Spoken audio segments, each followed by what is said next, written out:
సంక్రాంతికి రథం ముగ్గు వేస్తారు. భోగినాడు రథం ముగ్గు వేసేటప్పుడు రథం ఒక భాగం ఇంటి వైపుకి గుమ్మం వైపుకుంటుంది. సంక్రాంతి నాడు రథం ముగ్గు వేస్తారు, ఆ ముఖ భాగం అటువైపుకుంటుంది. అంత ఆలోచన ఉంది అందులో. మొదటి రోజు వేసేటప్పుడు రథంలో సారథి కూర్చునే భాగం ఉందే అది ఇంటి వైపుకుంటుంది. అంటే సంక్రాంతి లక్ష్మి ఇంట్లోకి వస్తుంది.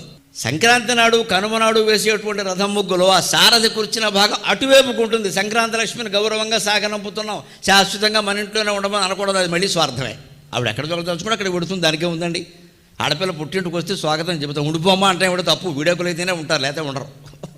ఒకవేళ ఆవిడ ఏదన్నా నాకు వెళ్ళాలని లేదంటే తప్పమ్మా, వెళ్ళిన అమ్మాయి అలా ఉండకూడదు, నచ్చేసి పంపిస్తాం. లేదా సంక్రాంతి లక్ష్మేనా అంతే. అంచేది వచ్చేటప్పుడు ఆనందంగానే స్వాగతం చెప్పు, వెళ్ళేటప్పుడు ఆనందంగానే పంపించు, ఆడపిల్లని పంపించినట్టే. వెళ్ళరా అమ్మ, మళ్ళీ ఏడాది నేను పిలుస్తామమ్మా అంటే ఇంకోళ్ళ ఇంటికి వెళ్ళమనే కదా, రథమేం ఆగదు కదా. అంటే మన సౌభాగ్యంతో పాటుగా అందరి సౌభాగ్యాన్ని మనం కోరుతున్నాం.